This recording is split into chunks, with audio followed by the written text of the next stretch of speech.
illegal raid, that all their lives are threatened, and they've got all these white liberals coming in trying to run over ICE, trying to, spray them and do everything to disrupt. That was Fox's Maria Bartiromo, who seems genuine. So that is the voice of Brian Tyler Cohen. And I'm going to show you all him really quickly. And again, excellent content creator, and I love listening to him. So this is what he looks like.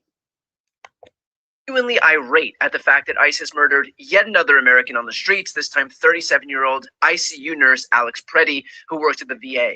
Now, a few points here. She's right that he was simply recording ICE, which is his legal right to do. She's also right that he was armed, which is also his legal right, considering he had a concealed carry permit. But it's also worth noting that while her outrage is justified, let's not forget that the reason this administration feels like they can commit crimes with impunity is because they get daily cover from their sycophants like Maria Bartiromo. She has been among the most vocal in her blind fealty to Trump, feeding her viewers a steady stream of bullshit to cover for his criminal and corrupt behavior on a daily, weekly, monthly, annual basis. So is it any wonder that Republicans feel like they don't have to comply with the law when they've got people like her, like Maria Bartiromo, carrying water for them on national TV every day? Look, I welcome Maria Bartiromo's anger, and if she wants to start asking real questions of the corrupt party that she's part of, I welcome that as well. But let's not for a second pretend that she is innocent in all of this. She is a principal player in the modern MAGA movement, and it was her voice that in part emboldened the lawlessness that resulted in an innocent nurse being gunned down execution style on the street yesterday for the crime. Okay, again, that is Brian Tyler Cohen, and I would encourage you, if you get the opportunity, to check him out. Check him out. So we have another clip. And this is KRISTI NOEM. Again, KRISTI NOEM, who has been the center of talks of impeachment.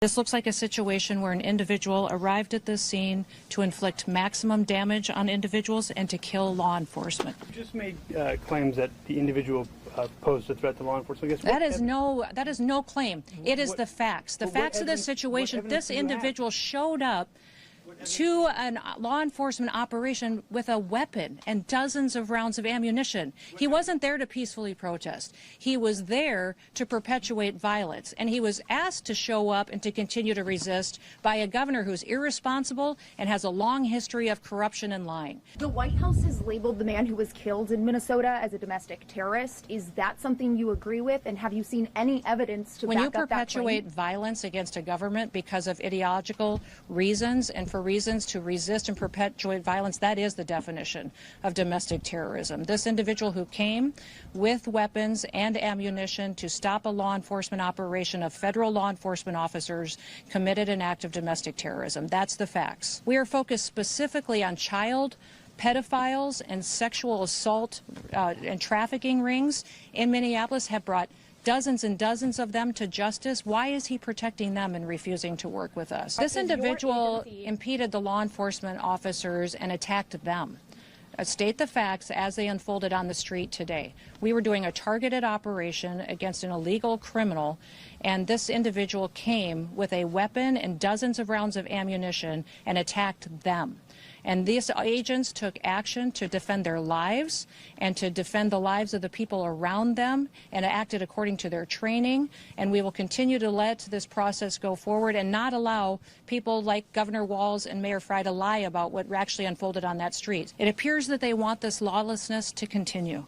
It appears that they want chaos to distract from the theft and the fraud and the corruption of their city. Is the president closer to invoking the Insurrection Act?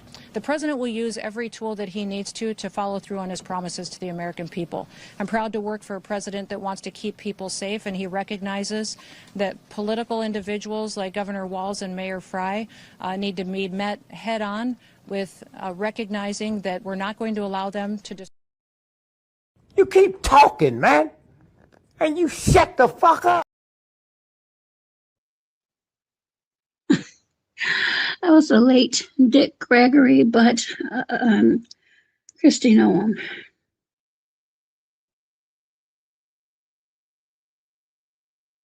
Some people call her the Ice Barbie. Ice Barbie. Well, 8 additional Democrats signed on to an impeachment resolution against Homeland Security Secretary KRISTI NOEM in the wake of the loss of life of Alex Pretty, bringing the total number of co-sponsors to 120, according to a spokesperson for the office of Representative Robin Kelly of Illinois. Kelly's impeachment resolution against NOEM had garnered 100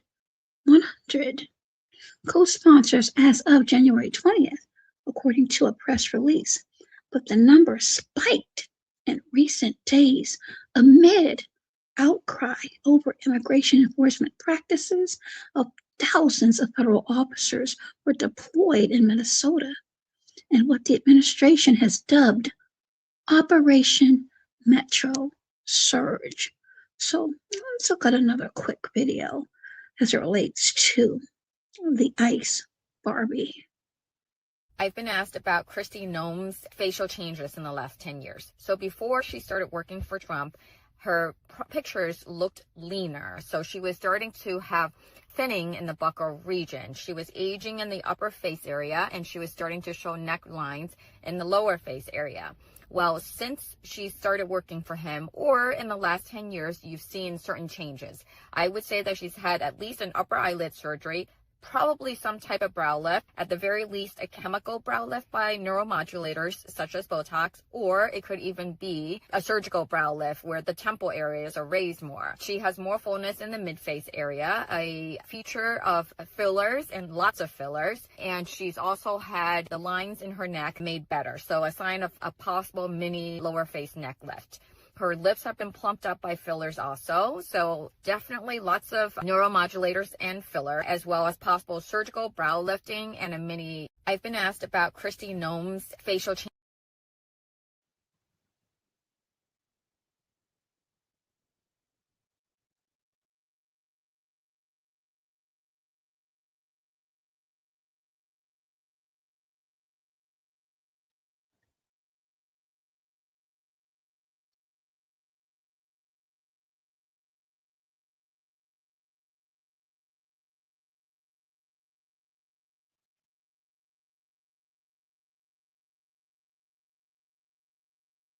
So for those of you that have come into my comment section saying how hot KRISTI NOEM is, and that's your Ice Barbie.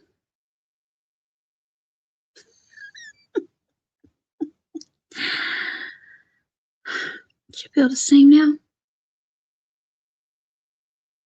Do you feel the same now?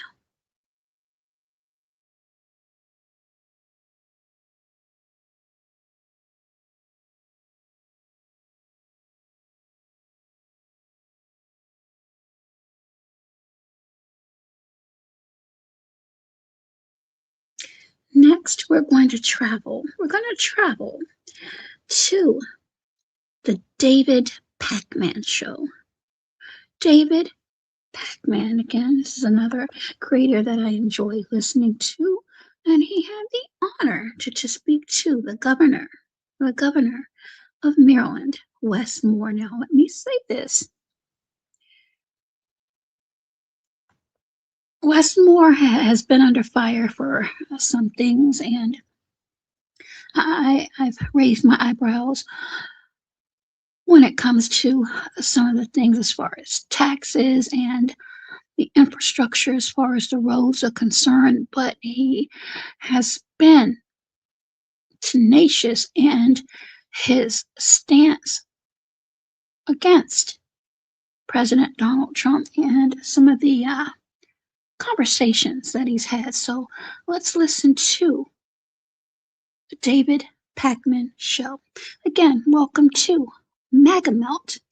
I'm your hostess, Lise. Please, if you'd be so kind, make sure that you double tap your screens, or depending upon the device you're listening to, please give this a thumbs up.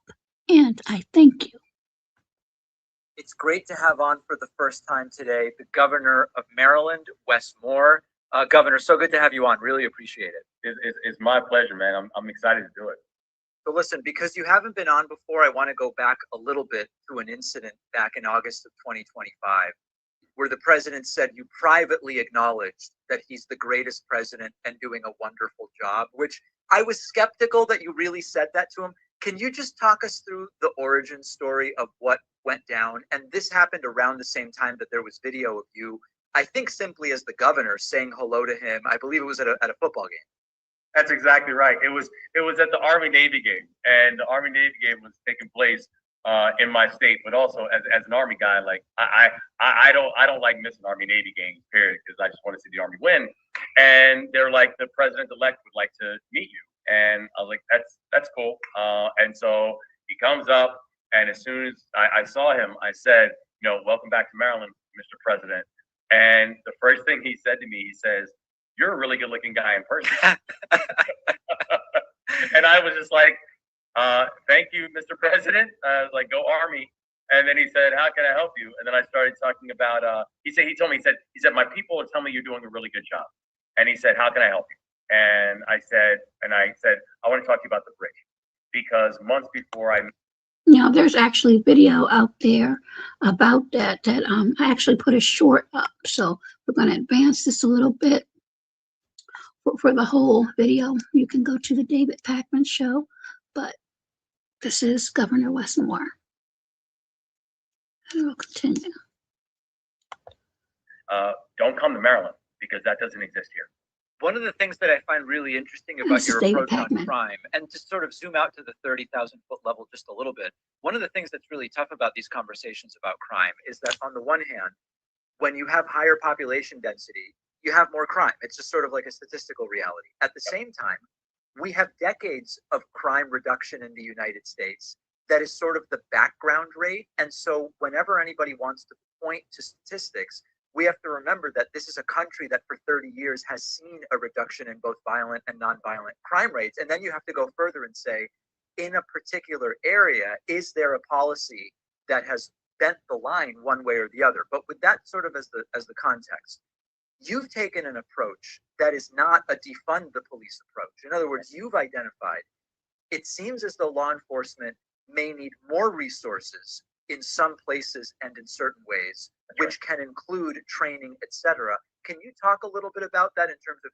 your left approach to this issue versus we've got a defund approach that we've seen from some on the left? Yeah, I mean, because for me, this is not driven by a political ideology. We drive it by data. And the thing I wanted to do was say we have to both increase accountability and increase opportunity. So yes, we made historic investments in local law enforcement in the state of Maryland. I believe that they do play an important role in making sure the communities feel safe, that we did invest in both our state's attorneys and also our public defenders, and making Maryland one of the only states that actually helps to fund the U.S. attorney out of balance sheet. Because if someone commits a violent crime, particularly violent crime with a firearm, I want them in handcuffs in 24 hours, and they will be held to account. So again, that is Governor Wes Moore, the governor of Maryland. And for the entire video, please make sure that you visit the Dave Pakman Show, the David Pakman Show. We're going to take a quick break, and when we return, we're going to listen to some more audio. Again, those of you that are listening, thank you so much for tuning in to MAGA Melt. I'm your hostess, Lise, and if you would be so kind again, please make sure you double tap your screens, or depending upon the device you're listening to, give this a thumbs up. And if you enjoy this video and the other videos that I've had, please consider subscribing, because I'll bring that as the finale. There's something, well, I think it's going to be contingent on the weather. But there is something very, very, very important that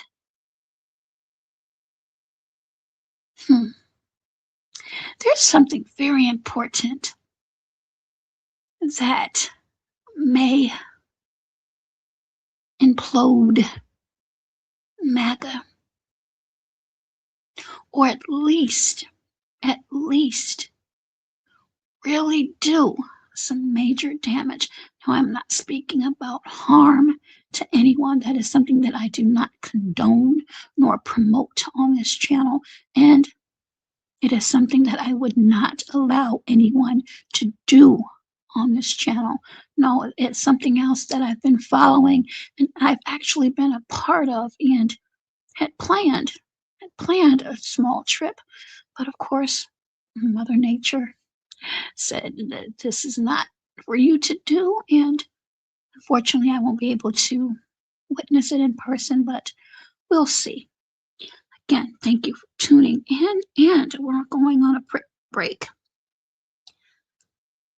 If you'd like, fix yourself a cup of coffee, perhaps some juice, tea, grab yourself some popcorn or a snack or whatever it is you're doing to stay warm and comfortable.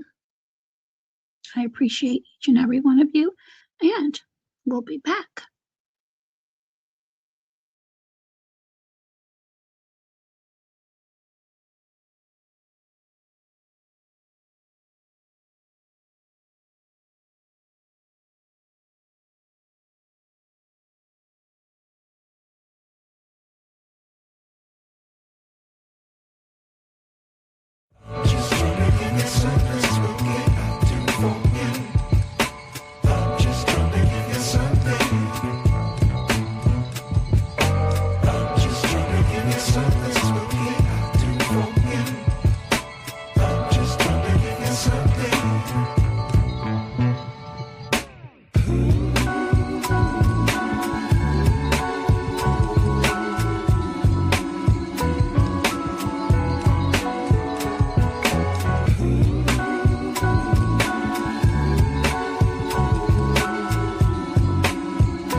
like an old boyfriend. who you broke up with, but he just won't go away. Bro, we broke up with you for a reason. Donald Trump is like an old boyfriend who you broke up with, but he just won't go away. Bro, we broke up with you for a reason. You got to win the midterms, because if we don't win the midterms, it's just going to be, I mean, they'll find a reason to impeach me. You got to win the midterms.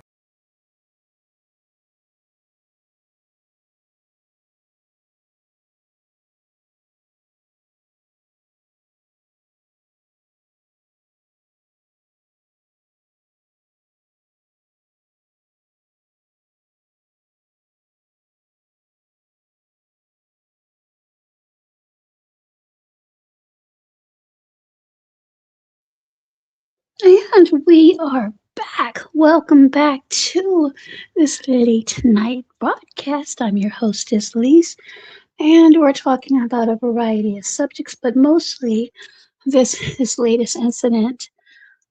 And we're going to listen again to Brian Tyler Cohen with his guest, Glenn Kirshner, who I also enjoy listening to. So let's listen to both of them briefly in our conversation. Again, Brian Tyler Cohen, and this is Lise MAGA Melt.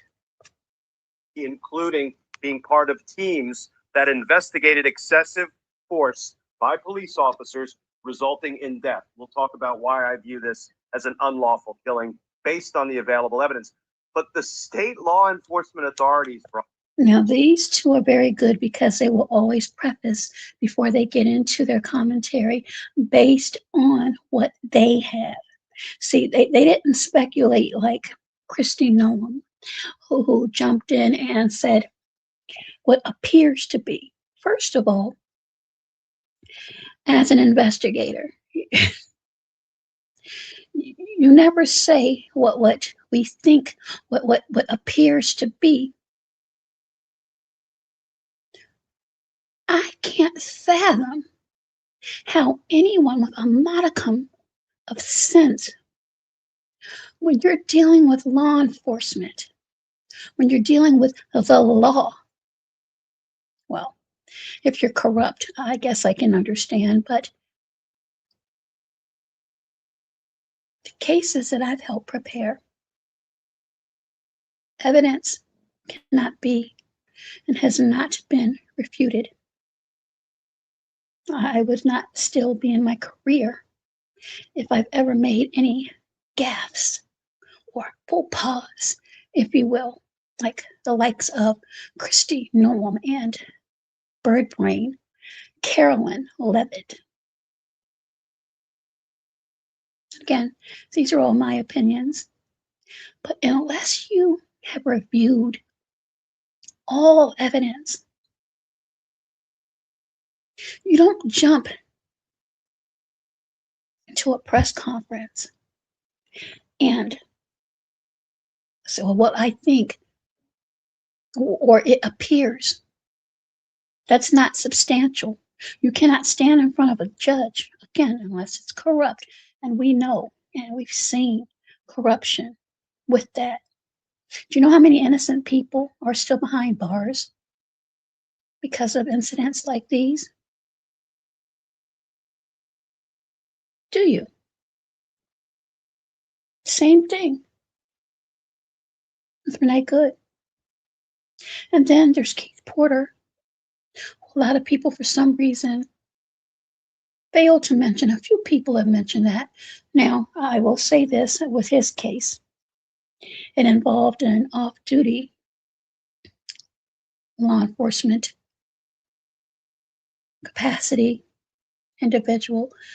And from my understanding, Keith Porter, in a celebratory, I'll just say, tradition for many, which, again, to be fair and honest, it is against the law to shoot off weapons. Fireworks in many areas are illegal and against the law. People do it. People did it on New Year's. He did it New Year's Eve, and he's no longer here. Their claims, he aimed at the off-duty officer. What happened to that investigation? So again, I would implore you to look into that case as well, and remember Keith Porter.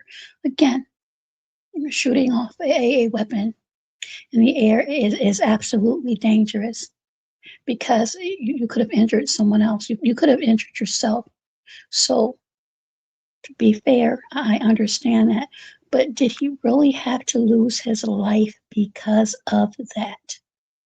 Again, as we remember, Renee Good, Mr.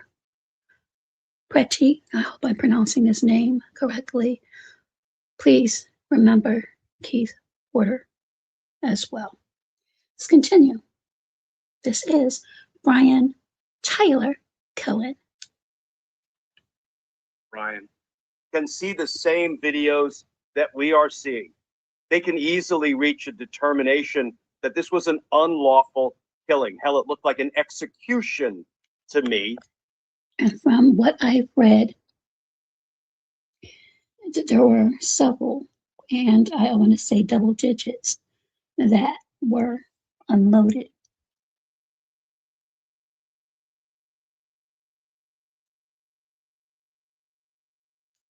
Was that really necessary? Let's continue. And they are responsible for enforcing the laws of the state of Minnesota. I'm not looking to beat up on local law enforcement or Minnesota state politicians, but at what point do you step up to not only protect the citizens of your state, but to hold accountable those who would violate state law? I don't care if you've got, And this is Glenn Kirshner. A badge on your chest and a gun on your hip from another jurisdiction, local, state, county, federal. I don't care. If you commit a crime, state law enforcement officials need to step up. But even beyond that, Brian, the more I listen to the abject propaganda that is instantly spewed out by federal government officials, my mind immediately goes to a crime called accessory after the fact. Let me give our viewers just a quick summary of what that crime looks like. Yeah, for those of you who have never heard of Glenn Kirshner, former prosecutor, very, very well versed in the law. So let me also say this, ladies and gentlemen, those of you who may have joined, other than Wes Moore, these are Caucasian men that are speaking out against MAGA. So for those of you who like to come in and attack me or my opinions, I still have that right, unless that's going to be taken away too. But look at the faces, and there's a reason why I show those. Match that same energy. It shouldn't matter the hue of the person who expresses themselves. Some of you still don't know how to separate. It's okay if certain people say things, but if someone else says something, it's a problem. And let me just speak about DEI real quickly. A lot of you have said that people of color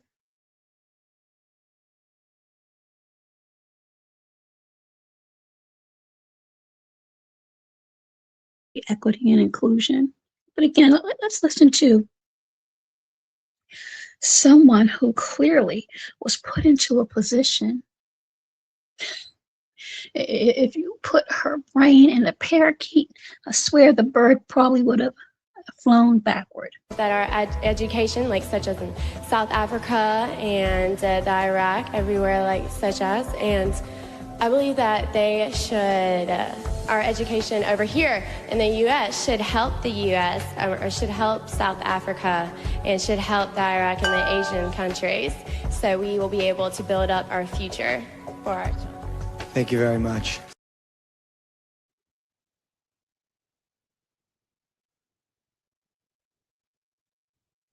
In the words of First Lady Melania Trump, be best, be best. Let's continue to listen to Glenn Kirshner. Again, this is courtesy of Brian Tyler Cohen. If you know someone has committed a felony and with the intent to help them avoid detection, arrest, trial, or punishment, you assist them in any way, guess what?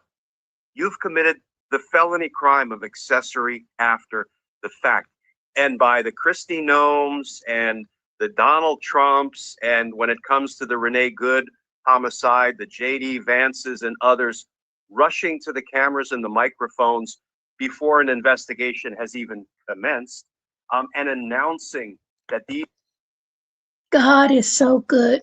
I did this video, hold on for a quick second, just came out 49 minutes ago. I was on break. I put my delicious meal in the refrigerator and grabbed me some water.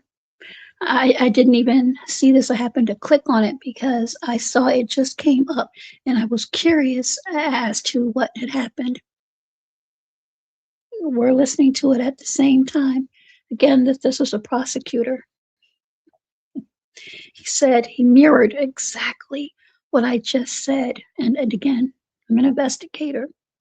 I have lots of experience, some things that you all know about, some things you don't. And as I said, someone with a modicum of sense would not have come and had a press conference and spewed what Kristi Noem did. She let me get off her for a quick moment. Here's another numbskull, in my opinion, who's rushed to the microphone, to the podium, spouting off with no evidence, no real review. See, to me, the intelligent thing to do is look and see for myself, not just rely on what other people may say. That's how you get yourself in a lot of trouble. And let me say this. There is no statute of limitations when you take the life of someone else. Let me repeat that. There is no statute of limitations. The tides are going to change. Trust and believe. And just watch. Watch what happens. Let's continue.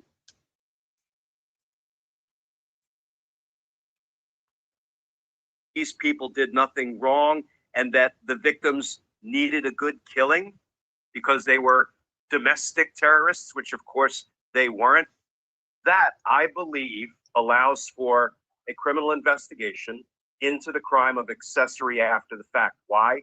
Because you're trying to assist these federal agents, these rogue ICE officers, avoid, quote, detention, arrest, trial, or punishment, accountability for their crimes. So there's a lot to dislike here, and so much of it appears to be illegal, not just a bad criminal shooting, but a cover-up and providing assistance to try to help the perpetrators avoid punishment. So absolute on-point assessment. Remember, you heard Glenn Kirshner say, accessory. I wonder what that's going to bring in the future. So we're getting ready to pivot to something really quickly and go over a couple of slides. Thank you all so much for tuning in to MAGA Melt. I'm your hostess, Lise.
This next audio is courtesy of Inside Edition. Inside Edition. And we're going to speak about riots, protesting, crossing state lines that so many people are hurling and swirling around like the twirling of the hat.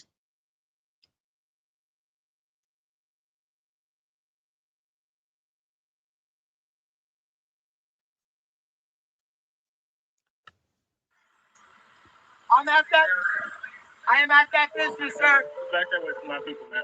A 17-year-old from Illinois has been charged with intentional homicide after allegedly shooting 3 people at a protest in Kenosha, Wisconsin, killing 2 of them. What happened yesterday night in Kenosha was despicable. 2 people were shot and killed, and a third person was shot.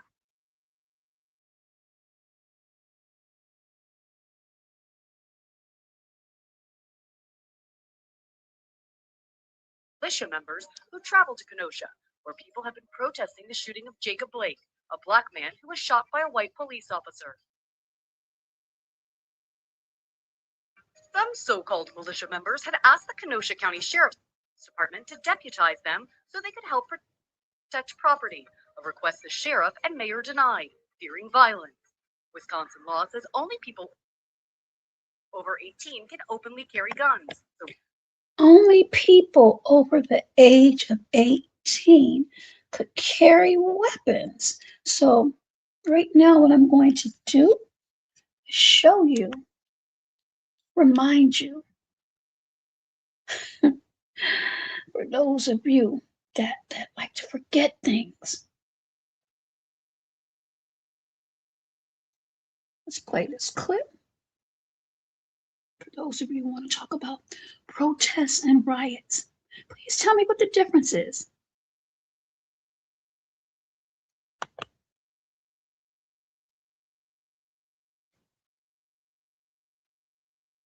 Pay attention.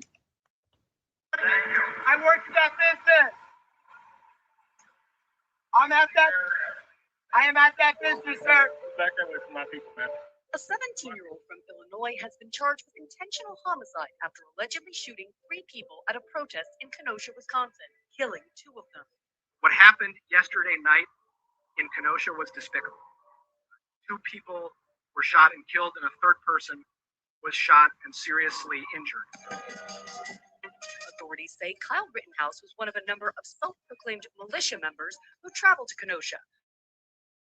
The shooting of Jacob Blake, a black man who was shot by a white police officer.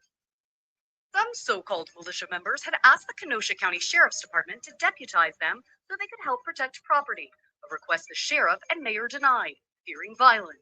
Wisconsin law says only people over 18 can openly carry guns. So Rittenhouse wasn't authorized to carry the weapon he used. He what? He wasn't authorized? He wasn't authorized to carry. Wow. Wow, wow, and wow. Allegedly shoot people. I work for that business. I am at that business, sir. Back there with my people, man. So you just heard someone say, get back away from my business. The victims have not yet been released. Rittenhouse is now in police custody, awaiting extradition to Wisconsin. So this little domestic terrorist took the lives of 2 people. He traveled across state lines. This is Inside Edition Digital. But did you know,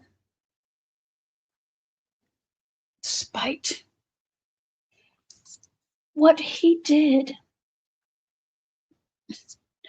he was acquitted. He was acquitted.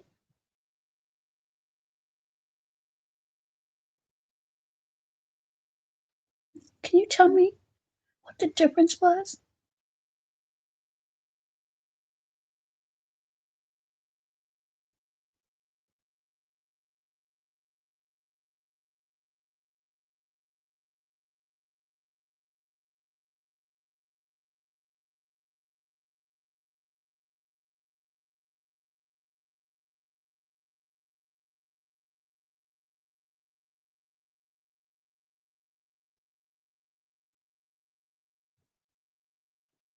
Kyle Rittenhouse had an AR-15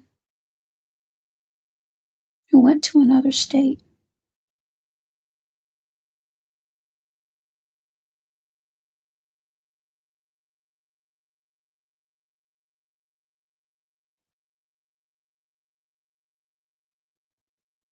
The same people saying that Alex Pretty deserved to be no longer here for protesting made a hero out of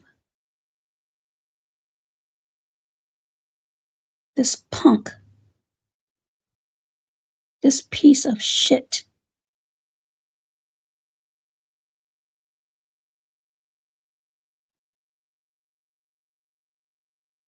And he's been lauded a hero.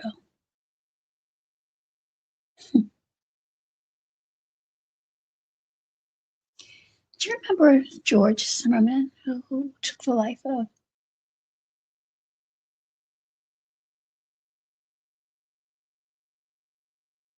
Trayvon Martin? Well, sources say he's broke now. All of those speaking engagements and every accolade he received gone. See, evil truly never wins in the end.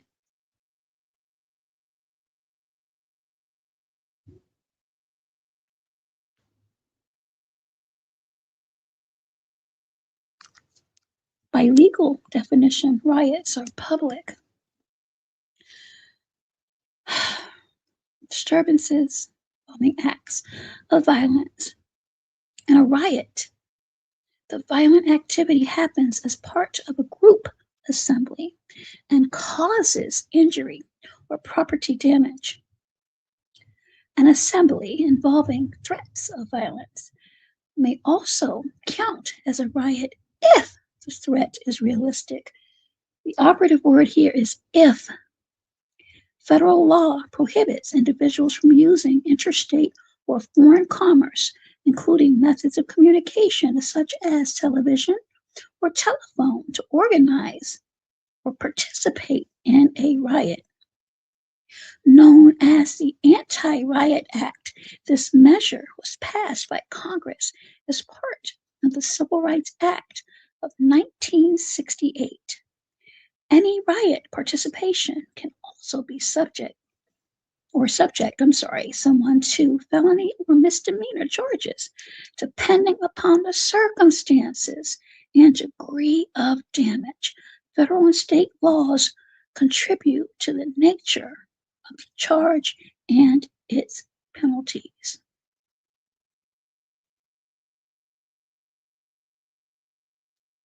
Protest. The United States legal system generally defines a protest as a public demonstration of dissent against a government's actions or policies. Some protests express dissatisfaction with a lack of action, such as the failure of law enforcement agencies to hold officers accountable for brutality.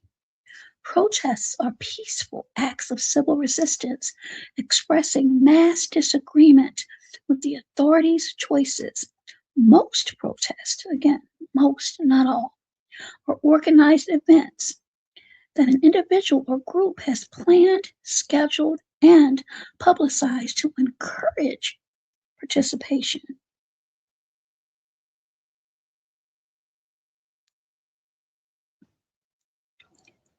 A protest becomes a riot, and the crowd loses control, and the peaceful demonstration becomes violent.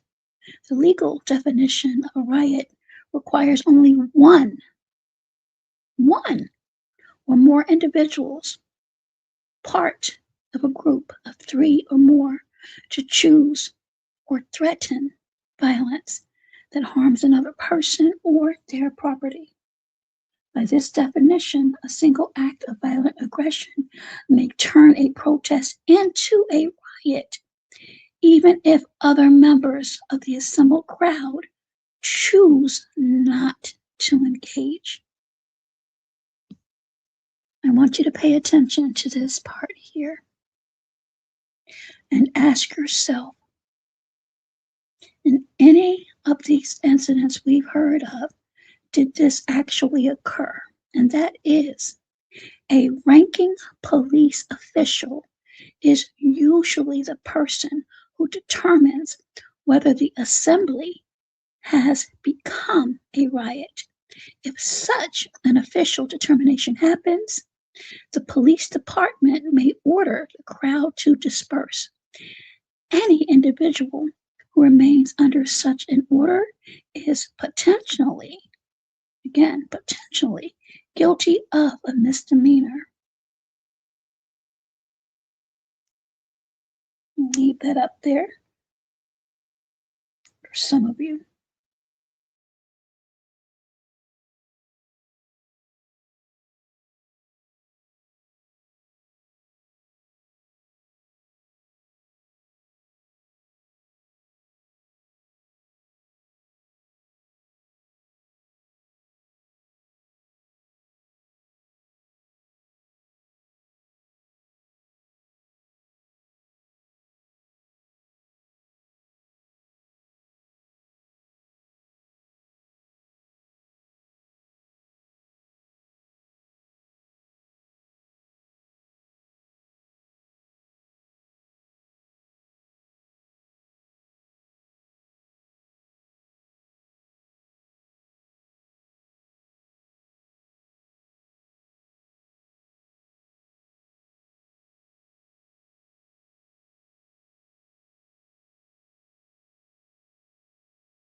So we're going to go to another one of my favorite go-tos. His name is Adam Mockler. This gentleman is actually extremely young, but he has his stuff together. You're going to listen to, again, this reporter from Fox News, drill FBI Director Kash Patel, and listen to how he stumbles and fumbles. Was he using that handgun in terms of threatening Border Patrol? What was the threat? He had his camera, right? He was filming it. All right, you know it's bad for the Trump administration when even mainstream Fox News hosts aren't really buying the narrative that they are selling regarding the murder of 37-year-old nurse Alex. This is Adam Mockler. Maria Bartiromo brings Kash Patel on her show. We have multiple hits to run through, but she brings Kash Patel on her Sunday morning show and begins to ask him about what went down. She then stops and says, whoa, whoa, whoa. He wasn't threatening anybody. He was standing there filming it, indicating that Maria Bartiromo saw the video that every other American saw and was pretty disturbed. She saw a man exercising both his First Amendment rights of protesting and freedom of speech. Again, you saw the face of the host. Again, this is Adam Mockler. I believe he's 23. 25 at the most, but I'm almost sure this young man is 23 years old. Again, he does not look like me. So again, match the energy. Match the energy. Gotta love it. Let's continue to listen to this pitiful, pitiful little man, Kash Patel.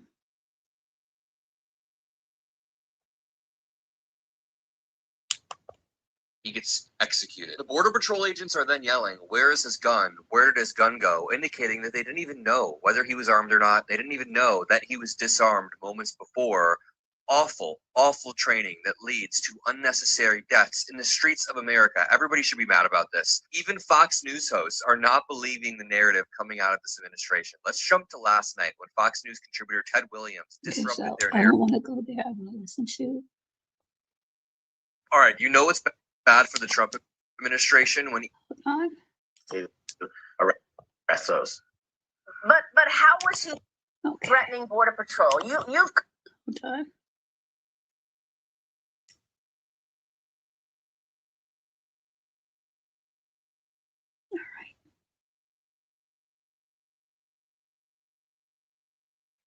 collected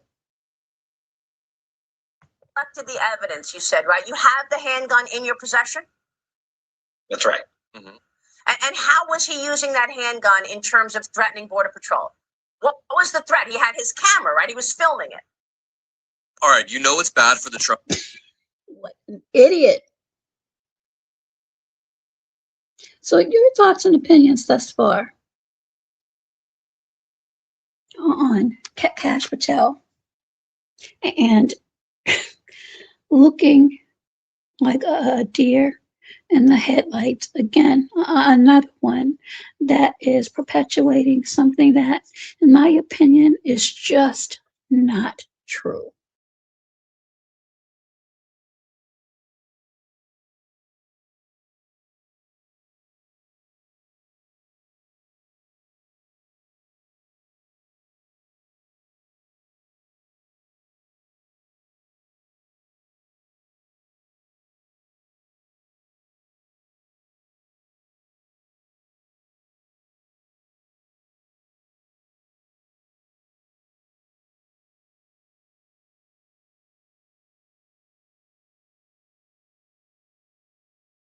Noam stated it perfectly. You do not get to attack law enforcement officials in this country without any repercussions. You do not get to do that in Minnesota, LA, or anywhere else. And the interagency is leading the charge out there. We've already arrested with the interagency those that violated the FACE Act and impeded a peaceful prayer in church. We've already just last night arrested 4 more individuals involved in the damage of government property that we saw the videos of online. We've arrested other individuals. See, I was about to go there, but I didn't. He said that he's seen them online.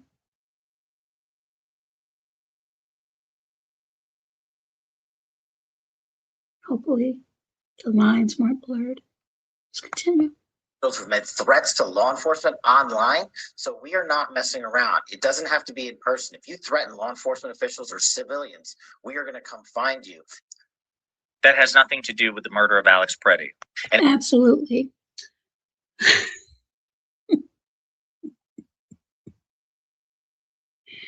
This man is laughable. You can find the entire video on another one of the channels that I like to listen to, entitled Pondering Politics. Again, Pondering Politics. Now, we're going to go to another video of Pondering Politics as it relates to KRISTI NOEM.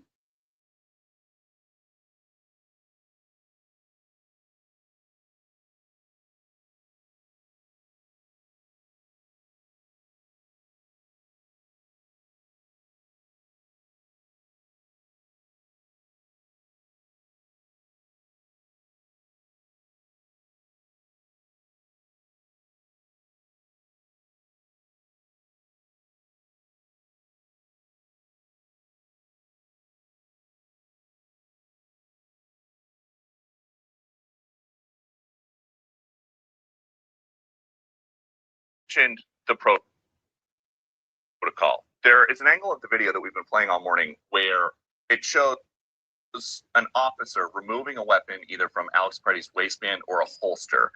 And he walks away with the weapon before officers start shooting. It appears that Alex Pretty was disarmed. If he was disarmed, is it the protocol to use deadly force? That's all part of this investigation. Every video will be analyzed. Everything will be looked at. And that's part of the answers that I can't speak to every single thing that those officers thought, but this happened in seconds. So you don't even know. You don't know. Is that what you're saying, KRISTI? Clearly feared for their lives and took action to defend themselves. 7 people feared for their lives. They unleashed double digits into someone allegedly in their back who was already down, but they feared for their lives. And the people around them. If you watch that and you listen to those videos, you can hear someone yelling gun, gun, gun, and those agents and officers reacted to that. So as this investigation goes forward,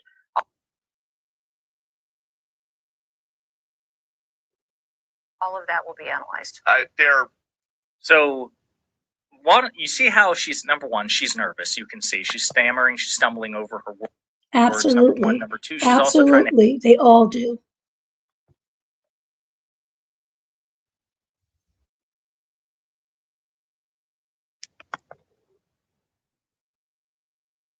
Have it both ways. When confronted, and Ducey's trying to be gentle with this. He's trying to be nice. Like, look, it appears he was disarmed. No, Peter, he was disarmed. He was factually disarmed. It was a small back waistband holster. The gun was holstered. He never reached for the gun. He never went for the gun. The gun was never in his hand. He was disarmed by a Border Patrol agent. One of his colleagues in green is looking down, sees that Alex Pretty has been disarmed. Then he pulls his gun and shoots Alex Pretty in the back.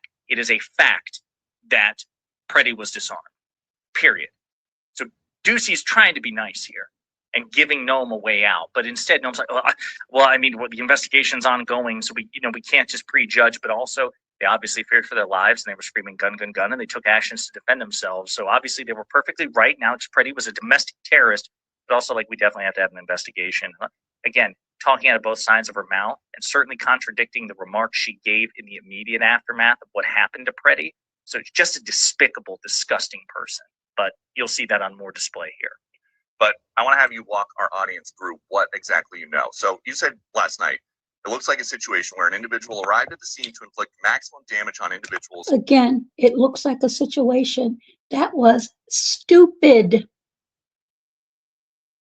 incompetent to even say what it looks like. You should know for sure before you open your mouth to say anything. And to kill law enforcement. Did he say, I'm going to kill you, or did he leave a note? How do you know that was his intent? Part of this investigation we'll be hearing from those agents and officers and people on the ground. But we So you didn't hear from them yet? Or is it that you really don't know? do know that he came to that scene and impeded a law enforcement operation. Okay, this is their go-to word, impede, impede, impede.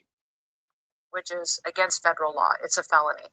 When he did that, interacting with those agents, when they tried to get him to disengage, he became aggressive and resisted them throughout that process. What video were you watching, KRISTI? Do you even believe what you're saying?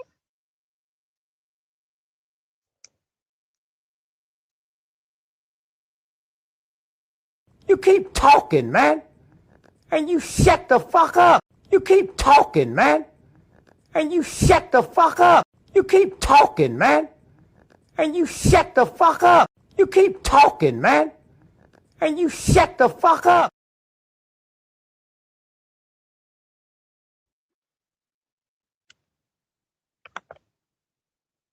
So again, Note how he asked her a direct question, basically what I was talking about. Hey, you stupid bitch, you came out and you said all these heinous things about Alex Preddy. What's your evidence? What's your evidence?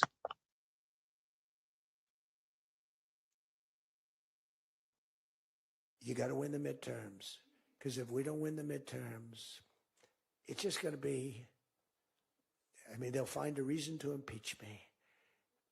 You got to win the midterms, because if we don't win the midterms, it's just going to be, I mean, they'll find a reason to impeach me. You got to win the midterms, because if we don't win the midterms, it's just going to be, I mean, they'll find a reason to impeach me. You got to win the midterms, because if we don't win the midterms, it's just going to be, I mean, they'll find a reason to impeach me. You got to win the midterms, because if we don't win the midterms, it's just going to be, I mean, they'll find a reason to impeach me. Why is the FBI protecting the greatest pederast, the largest scale pederast in human history?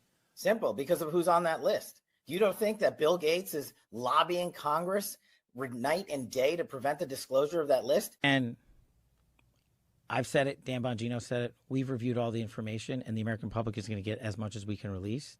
He killed himself. Do you think, let's play out the logical conclusion of this.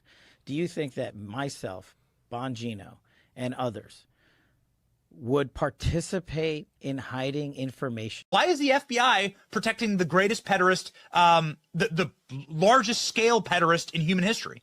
Simple, because of who's on that list. You don't think that Bill Gates is lobbying Congress night and day to prevent the disclosure of that list? And I've said it, Dan Bongino said it, we've reviewed all the information, and the American public is going to get as much as we can release.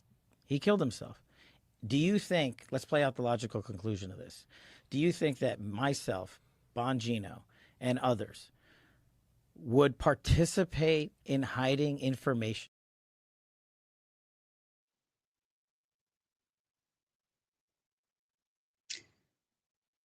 Your thoughts on the 2-year span of FBI Director Kash Patel. Now, Dan Bongino was gone. What did he really do during his short tenure? Nothing. He's gone back to podcasting. And you know what?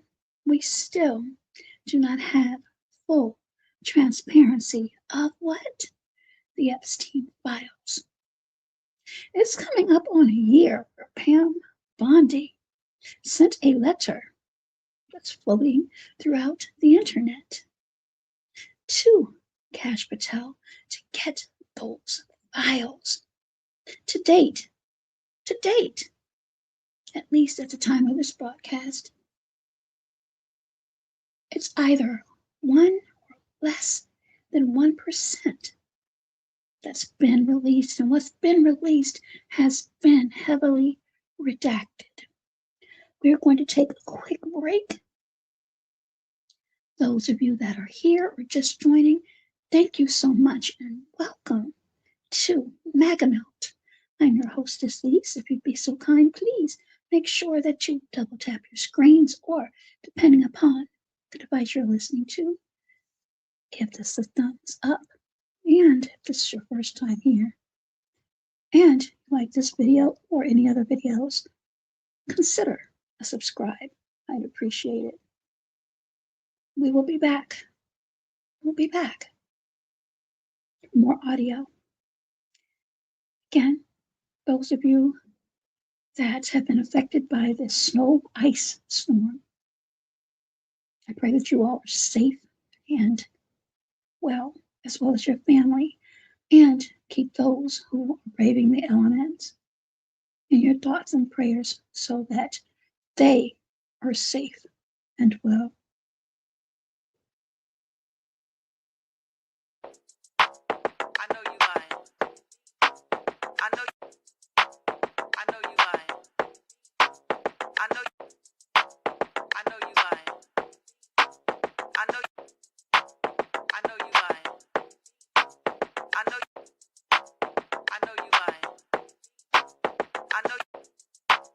I know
So we are back, and we're going to travel to some audio courtesy of Rebel HQ. Again, courtesy of Rebel HQ. And we're going to listen to the White House Press Secretary, Caroline Leavitt. Again, Caroline Leavitt. What the president is saying is that if we want products made right here in America, if we want them to be made from American small businesses, which is a large part of the reason the president has effectively implemented tariffs, then we're going to have better quality products right here in the United States. Maybe you'll pay $1 or $2 more, but you will get better quality and you'll be supporting your fellow Americans by buying American. And that's what the president was saying. Every economic metric, Caitlin, and I wish you would report more on it, does in fact show that the economy is getting better and brighter than where it was under the previous administration. Where? And for who? The best is yet to come. The president is digging our country out of the economic hole that the Again, not for me, but I'm just one person. It may be for many others, but for me, no. As I mentioned, I was at my pharmacy, 4 o'clock in the morning, Saturday, and had to come out of pocket a lot of money. But I need certain things to be able to function. Let's continue. previous administration put us in, and that's what he's talking about. The grocery prices have been up. So we've covered the economy, but there's mixed signals in terms of what that looks like. But inflation is down from where it was. As measured by the overall CPI, it has slowed to an average 2.5% pace. This is down from what the president inherited. There's a lot more scrutiny on this issue from this press corps than there was. Everything I'm telling you is the truth, backed by real factual data, and you just don't want to report on it because you want to push untrue narratives about the president. Let's look at Squirm. This is Rich.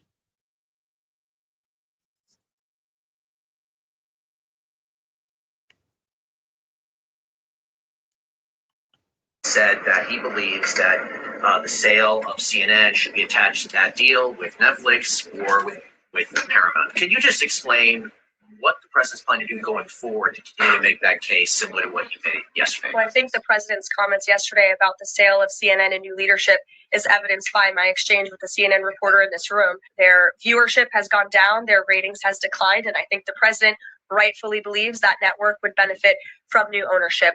With respect to this deal, he has great respect for both companies who are bidding against one another, and I won't weigh in any further than that. Last night's rally, I understand it's all going to be chopped up, and that's how people are going to consume it, but it is basically an in-kind contribution to the Democrats. The midterm ads will be full of Donald Trump from last night, saying you can give up pencils, you don't need that many, you don't need $37 for your daughter, 2 or 3 is nice. So we're doing things right. Prices are going down. My favorite word is tariff. I just helped our farmers out because they're starting to do really well. The tariffs are making them rich. There is not a farmer that you could find to do an interview that is saying, I have been made rich because of Donald Trump's tariff policy. And last night, Democrats were also busy in Florida and in Georgia. So there's going to be a new mayor of Miami, Eileen Higgins, a Democrat, hasn't won there in decades. I know before you say it, Brian, there was an independent who was in there in the early 2000s. Still, Kamala Harris won by 1 point, Miami County. She won by 19 points. We flipped another seat in Georgia. So far in 2025, Dems have flipped 25 GOP held seats. The GOP have flipped 0. So your thoughts on that conversation? Very, very, very interesting. So, as we can see, Fox News, an avid supporter of MAGA, Donald J. Trump, and the Republicans, some of their own reporters are beginning to ask questions and giving a side eye on some of the things that they are actually seeing for themselves.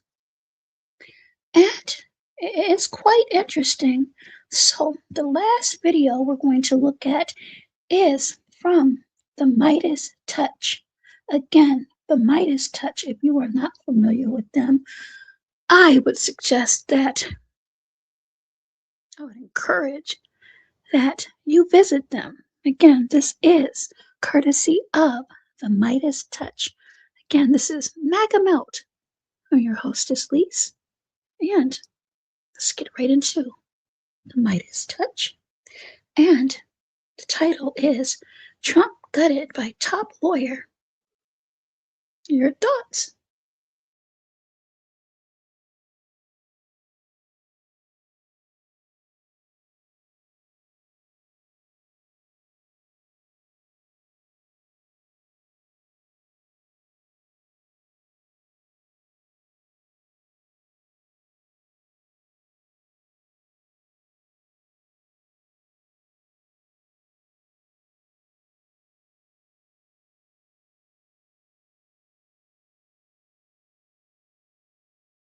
Pretty much everybody that you've described, and I want to throw that young boy who worked in Target into the mix as well, which was also a very shocking video to watch, and he also was just dumped.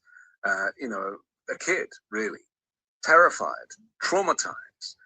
But these are all minority groups, whether they be people of color or LGBTQ+. And, we've since learned that the Renee Good seems to be some kind of an attack on a gay couple in a way. Kind of, it certainly felt that way. But as you say, there was no crime. In all of these situations, there was no crime. And I am hoping that people kind of wake up to that. But I also recognize what you said at the beginning, which is that progressive people probably have an idealistic view of how Trump supporters and MAGA Republicans view the world. Let's go back to the Davos speech that Trump made for a second, because it was hailed as one of the most abusive, offensive, and racist speeches. And he specifically mentioned the Somalis in Minnesota and talked about this $19 billion. I'm going to do a hard stop right there.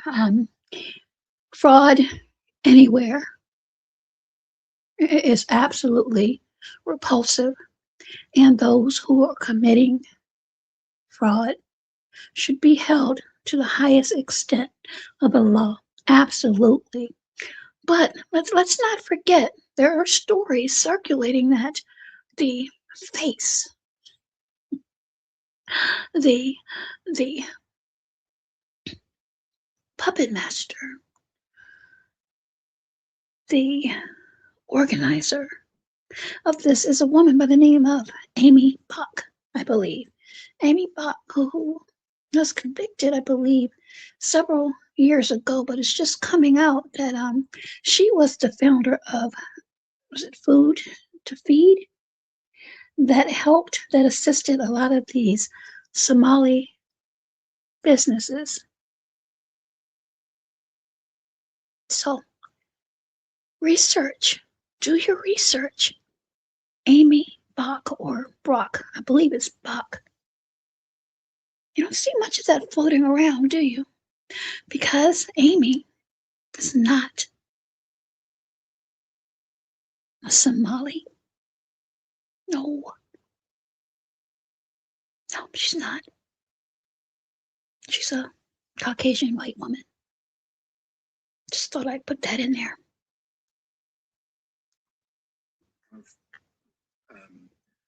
Theft of public money, which is being investigated, and of course will probably come to nothing. But ultimately, it was a right-wing influencer that went to Minnesota, that went to one of these childcare centers when it was closed, and then made a viral video saying, well, you know, they're getting all that money. He's talking about the young YouTube content creator, Nick Shirley. And as I said, I've been working on a particular project that is going to blow a lot of things out of the water when it comes to fraud. And again, this will be a challenge to him to come to Washington, D.C. and investigate some of the things I have put together and see if it will get the same type of traction. And what I'm speaking about is steps away from the White House. Let's continue. And there's nobody here.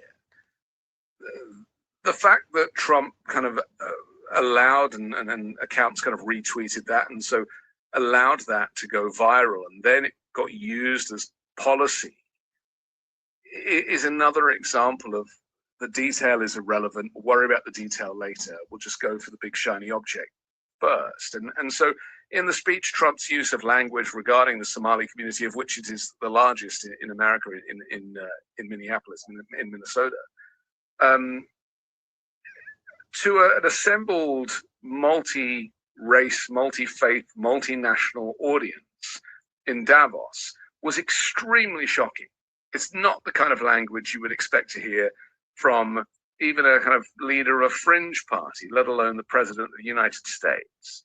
Do you think that the European community and the Davos community, do you think they recognize that racism is very much at the heart of so much of Trump's policies? And that is another reason maybe to distance themselves from America. I would be really disheartened to think they hadn't realized that already. I mean, how many? They keep giving him the benefit of the doubt. That's what I'm saying. Is it's like, you know, how many times do you allow? I mean, he did it at the United Nations as well, and it's going to continue. It's going to continue. I hope nobody is really that surprised. So again, that's just a portion of the Midas touch. Again, you can find that. That's the weekend show. And that is on the channel belonging to, there we go, the Midas touch. So I mentioned I was going to bring something to your attention, and I will be doing that shortly. So another quick break as I cue it up. And thank you so much for tuning in to MAGA Melt. I'm your hostess, Lise.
Okay, we are back, and as I promised, I was going to bring something up that may change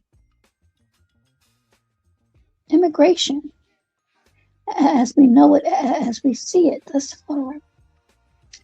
And that is the case of Kilmar Abrego Garcia. Now, he was supposed to have a trial for a 2022 traffic stop, Tennessee. However, Kilmar Abrego Garcia has fought back with his legal team, and that particular trial was canceled. But what's going to happen, and again, it's contingent upon weather conditions, I believe the 27th or 28th, on whether or not this was indeed vindictive prosecution. If the judge finds that this indeed was vindictive prosecution, there is a possibility that this case may be dismissed. So let's listen to a little bit of background. Again, I have the opportunity to be a witness to what happened in the courtroom here in Maryland. Many supporters here, and he's in the face of a lot of this immigration. Again, we shall see what the judge in Tennessee will have to say if there is court. Keep in mind, we're going through a lot of severe weather conditions, so it might be a postponement, but this definitely is going to take place, and the ruling is definitely going to set a precedent. So let's listen to a small clip from CBS News. They set the date for January 26th, 2026. But the question is, Reed, is there going to be a trial? No, there's going to be the judge listening to and ruling as if this was a vindictive prosecution. That's been an open-ended question for Kilmar Abrego Garcia, along with a lot of other open questions in his case, which has turned into a saga. You'll recall that March 15th, Kilmar Abrego Garcia was deported by mistake from Maryland to El Salvador, a country from which he had protection by the court from ever being deported. He had been fleeing from El Salvador years earlier. But in mid-June, early June, they charged Kilmar Abrego Garcia with a crime, brought him back to the United States, and he is now facing a trial for human smuggling, an accusation he denies, in Nashville, and now the trial date's January 2026. But Reed, the open question is, will the Department of Justice try to deport Abrego Garcia before the trial, or keep him here to actually face a judge and jury? They're not going to deport him. Judge Paula Zenas has put a stop to that, at least for now. It's going back to Tennessee again to see if the judge, Waverly, is going to rule that this has been a case of vindictive prosecution. Scott, we know you're also following a Senate committee hearing today filled with drama. It's over that vote to push through Emil Beauvais' lifetime appointment as a federal judge. We know that on his questionnaire provided to those elected leaders, he had some pretty controversial answers. What happened? So we have that coming up. That's going to be a landmark decision, again, as it relates to Kilmar Abrego Garcia. Again, do your research.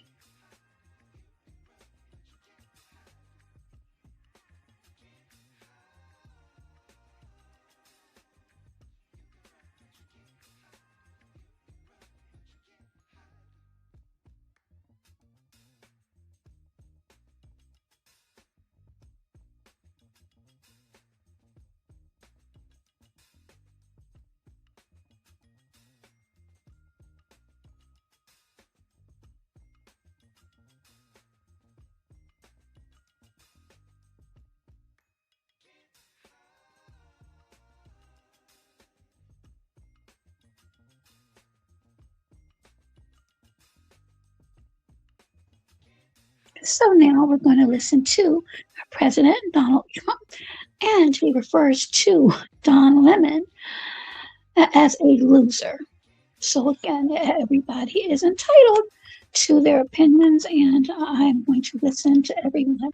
So without further delay, this is courtesy of New York Post, and this is our President of the United States, Donald Trump, on Don Lemon.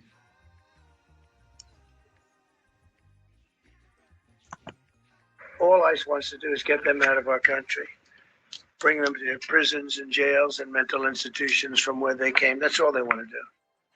They're patriots, and they have to be abused by guys like Don Lemon, who's a loser, lightweight. I saw him the way he walked in that church. It was terrible. I have such respect for that pastor. He was Don Lemon, a loser. So calm. He was so nice. He was just accosted. What they did in that church was horrible yesterday. Look at this. 24 convictions. 24 times convicted. They're not charges. These are convictions. So he comes from outside the country. Do you think he's going to be good here? He's convicted 24 times. He's going to be good here, right? It doesn't work that way. It's a man murderer. One of many. One of many. All they want to do is get him out. They want to take him out of our country. And now, I don't have a problem with that. I absolutely agree. I agree with that. Let's look at this picture really good.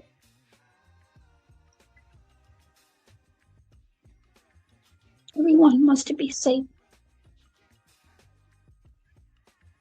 And if you are not here legally and you are a criminal, absolutely. So I have absolutely no problem with that statement whatsoever. We're met with paid agitators, insurrectionists, troublemakers. They're paid. Again, what's the proof? Were the J6ers paid agitators? Were they agitators, or were they just coming there to support their cause? Match the energy, as I mentioned at the top of the broadcast. You know, when the woman was shot, I felt terribly about that. And I understand both sides of it. But when she was shot, there was another woman that was screaming shame, shame, shame, shame, right? You saw it so loud. Like and a professional. Most of us would remember that woman as well, and the many, many, many clips that we've heard. First thing, she was so loud and so professional. Again, professional, paid agitators. That could go both ways, so we have to be careful.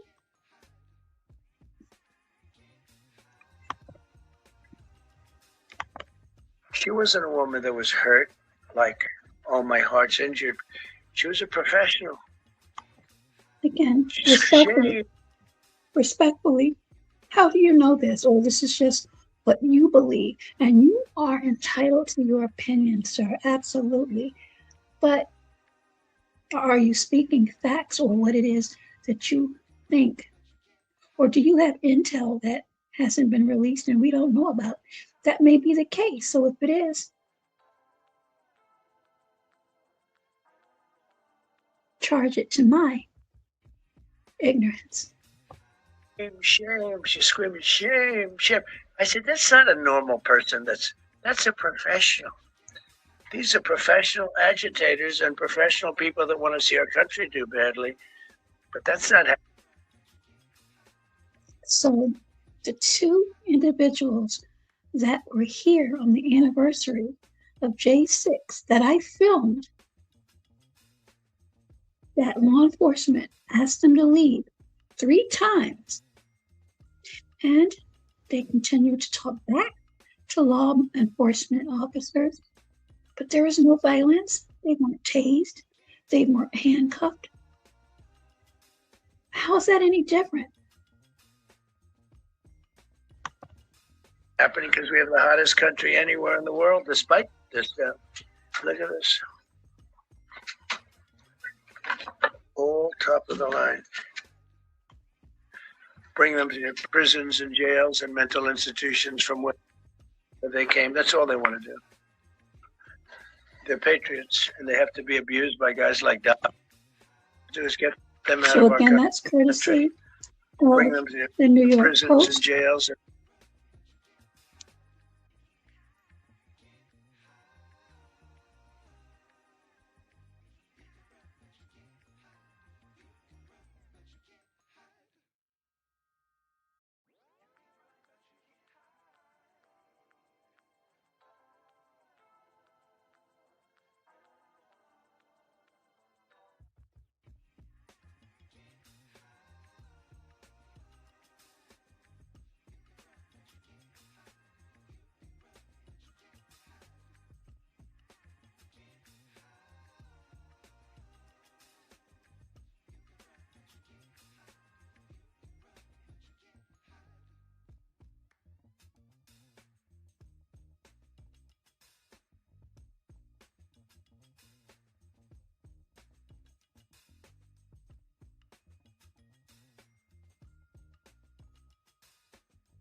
And this is courtesy of Forbes Breaking News.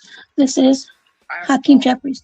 That particular situation, so I'm not really in a position to comment on the specifics there. What I will say is, as someone myself grown up in the Baptist Church, continue to be an active member of Cornerstone Baptist Church, come from a deeply religious community. I think across the board, we all should respect houses of worship. Churches, synagogues, mosques, temples. Let's all respect houses of worship. We can agree to disagree on a whole host of issues, and we should disagree strongly with the extremism that we're seeing unleashed on the American people. By Donald Trump, his administration, the attacks on healthcare, the attacks on the economy, and the attacks on law-abiding immigrant families. We should disagree with those things with righteous indignation and not being familiar with the specifics of what may have happened in Minneapolis. I certainly believe that all of us, consistent with the First Amendment and freedom of religion, should respect houses of worship. The Department of Justice just suffered a humiliating loss in federal court in its effort to try to detain permanently the leaders of the protest at the church in St. Paul. Again, this is the Midas touch. This is the Midas touch. Minnesota. As you will recall, the Department of Justice arrested Nakima Levy Armstrong, Chantel Louise Allen, and some others. And they tried to arrest Don Lemon, although the magistrate judge, and we'll talk about this in a moment, did not sign off on the criminal complaint against Don Lemon, but a criminal complaint was signed off against Nikema Armstrong as well as Chantel Allen. And the DOJ was not happy enough just to get the criminal complaint. They argued that these individuals are terrorists. And as terrorists, they need to go into solitary, they need to go and rot in jail and never be released. And that they need to be treated like they're Al-Qaeda, or that they're ISIS, or that they're the Taliban. That's what the DOJ argued. Now, a magistrate judge said, no, I'm not doing that. We will release them. They're not a flight risk. This is not a crime against the mind. So all of that hemming and hawing, those two that he just spoke of were released. Now, can they come back federally? I'm sure, as I mentioned, they're frothing at the mouth to try and do so. Will it go anywhere? Who knows? Who knows? But at present, they were released and Don Lemon didn't face any charges. Let's continue. This is courtesy of the Midas Touch Network.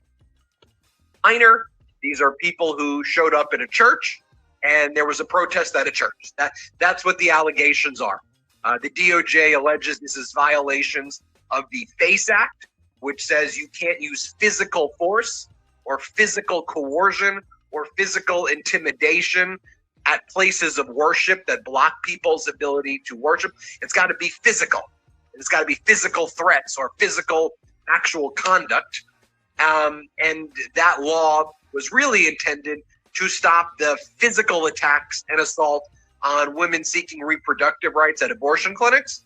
In order to make it bipartisan, there was this provision slipped in about churches. And so that's what's being argued here, that you prevented the people on Sunday from praying with physical force and physical intimidation. Now the DOJ says these people need to go into jail forever and they shouldn't be released. They shouldn't get bail. And here's what we've found out thus far.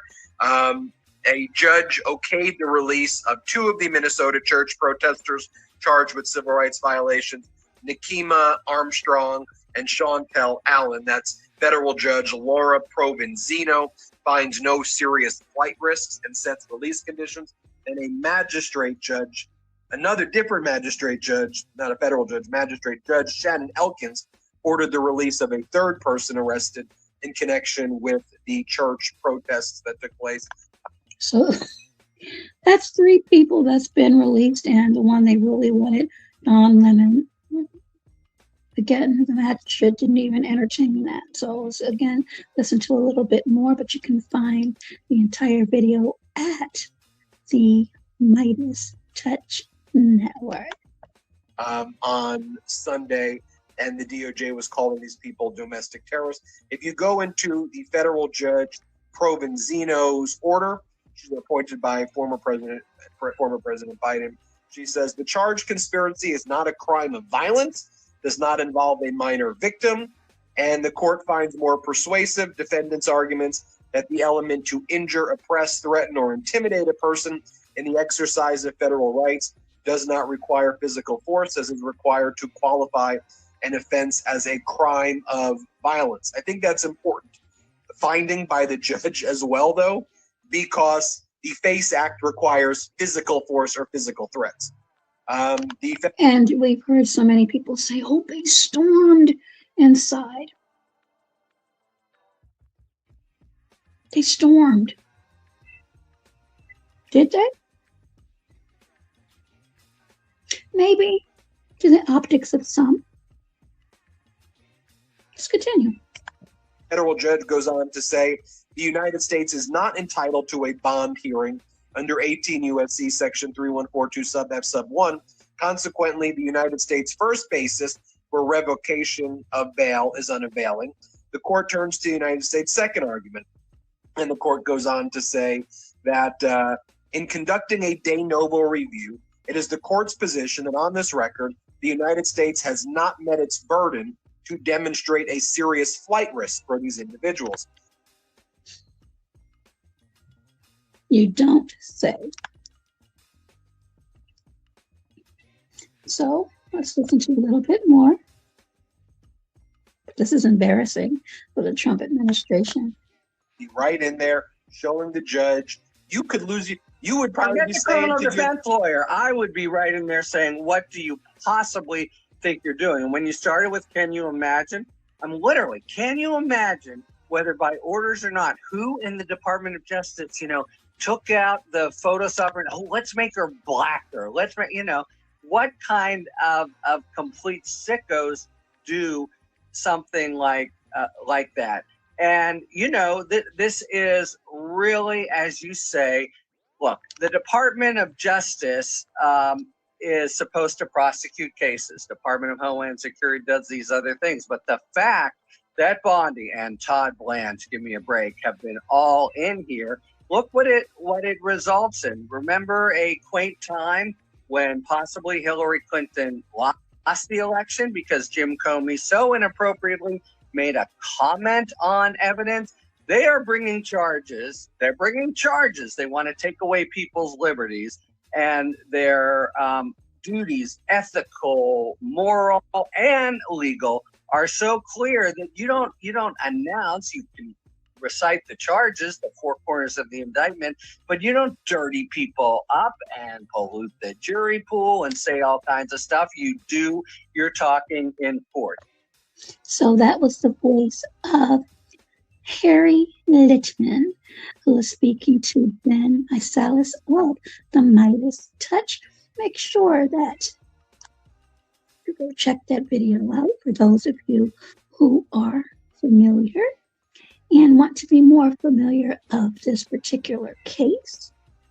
And we're going to our final video. Again, this is MAGA Melt. I am your hostess. Please, if you'd be so kind, please give this video a thumbs up. And depending upon the device you're listening to, please like. I'd appreciate.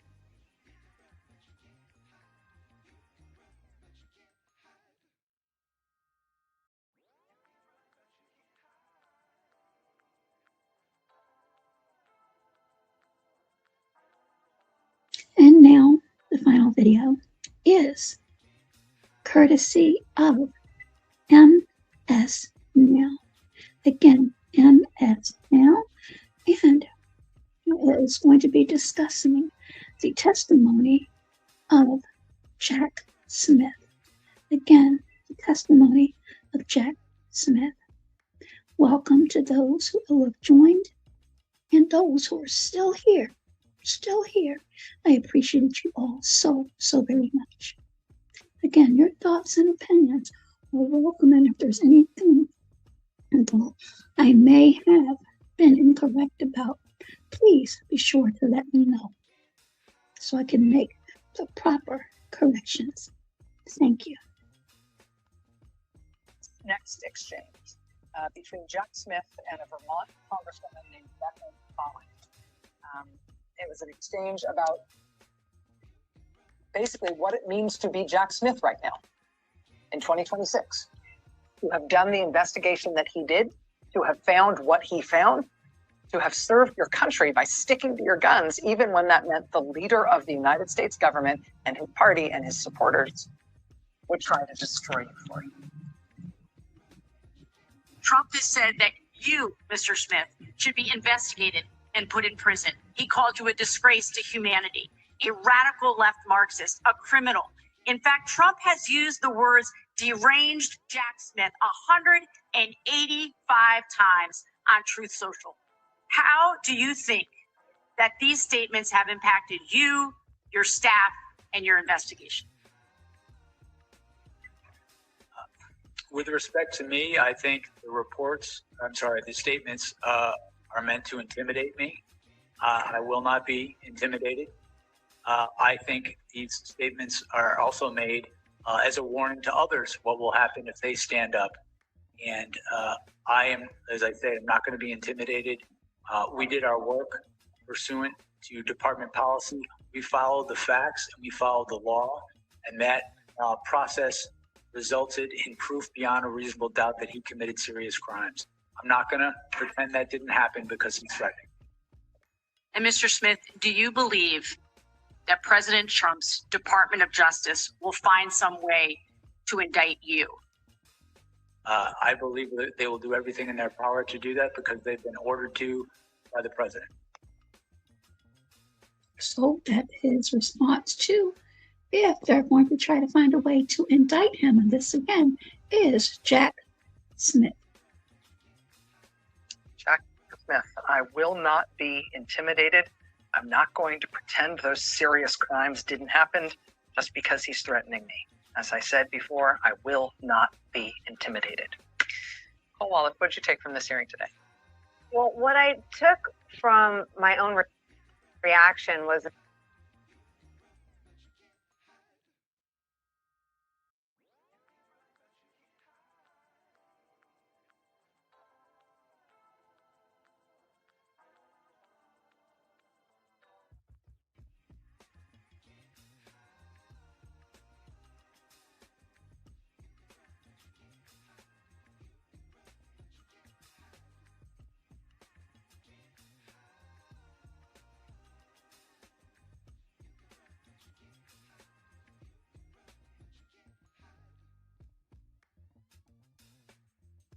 No one should be above the law in this country. No one should be above the law. Smith was sober to the point of dry. He was fair to the point of sometimes even possibly boring for those who watch all 5+ hours of this. And he was serious in a forum that at times was not. Indeed, Republicans were of two minds about this formidable public servant, because remember, there was a private deposition they held and they released that kind of under the cover of darkness over the holidays. Smith was the one who said, yes, I can appear in private or public, but bring it on. Former DOJ counsel appears today amidst this enemies list, which Trump has made it clear he wants to add Smith to. These are not just named opponents or targets, but people that have already been basically subjected to the DOJ's corrupt use of subpoenas and indictments, charges, probes. Smith told the committee he does prepare for the same type of abuse by Trump now. Do you believe that President Trump's Department of Justice will find some way to indict you? I believe that they will do everything in their power to do that because they've been ordered to by the president. And Trump posted about his view that the hunter should be hunted, that he wants to return to more and more of these kind of revenge prosecutions. His current record, by the way, 0-14. Pam Bondi.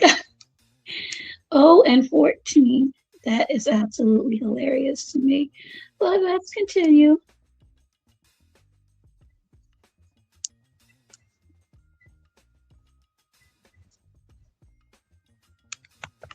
Takes the enemies list as an order, even though in a similar forum before Congress, she once claimed there would be no enemies list.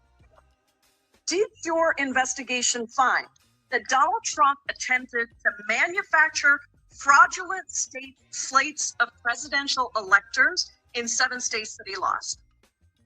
Yes. I just want to find 11,780 votes.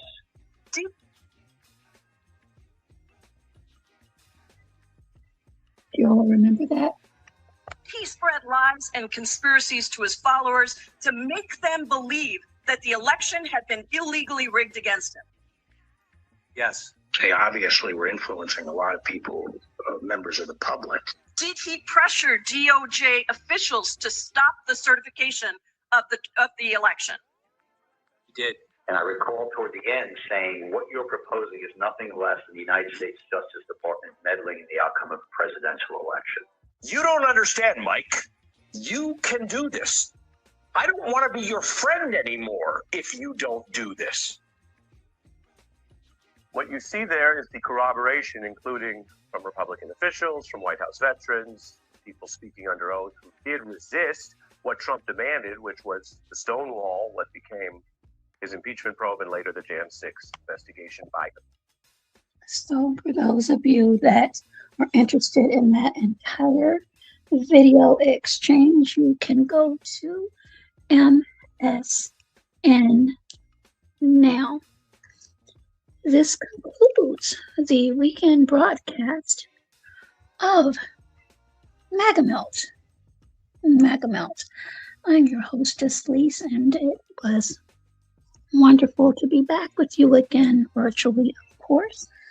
And again, your thoughts on what we've covered. Remember, KRISTI Nolan, Cash Patel, Kyle Rittenhouse,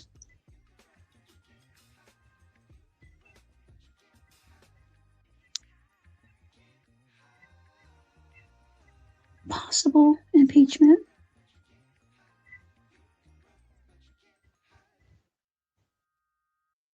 what Kyle Rittenhouse did but was acquitted for, and the hypocrisy, the differences between riots and protests.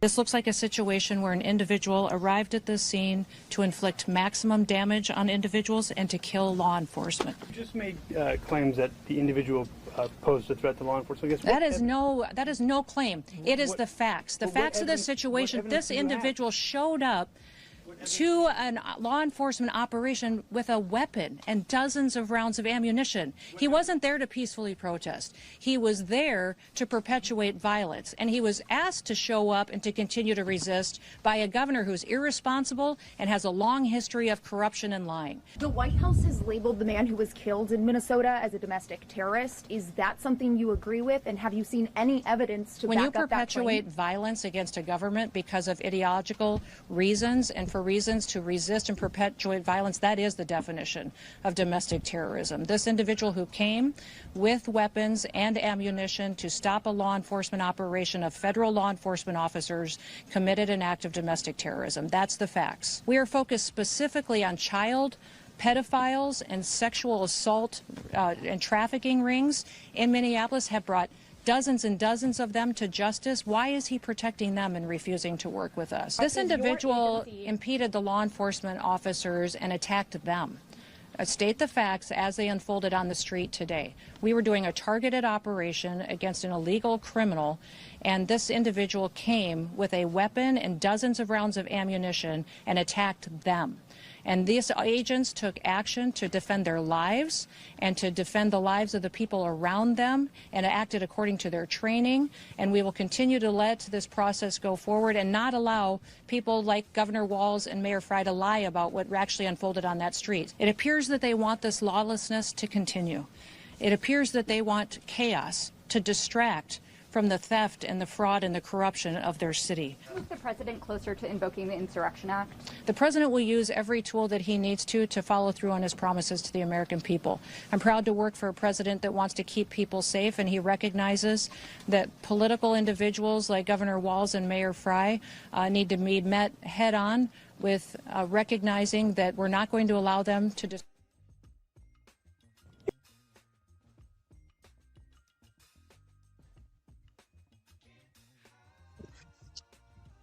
You keep talking, man, and you shut the fuck up. You got to win the midterms, because if we don't win the midterms, it's just going to be, I mean, they'll find a reason to impeach me. You got to win the midterm.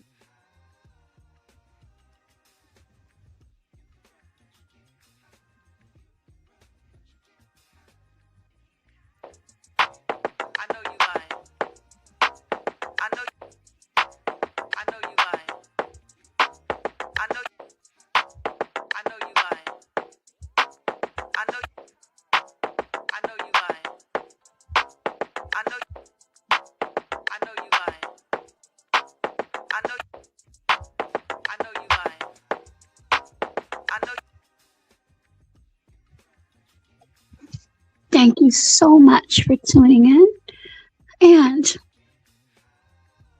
closing. Please be safe, be well, and be healthier. This was MAGA Melt, and I'm your hostess, Lise. Comments again are welcome, and we pray that you have a peaceful night and morning. Until next video, bye-bye for now.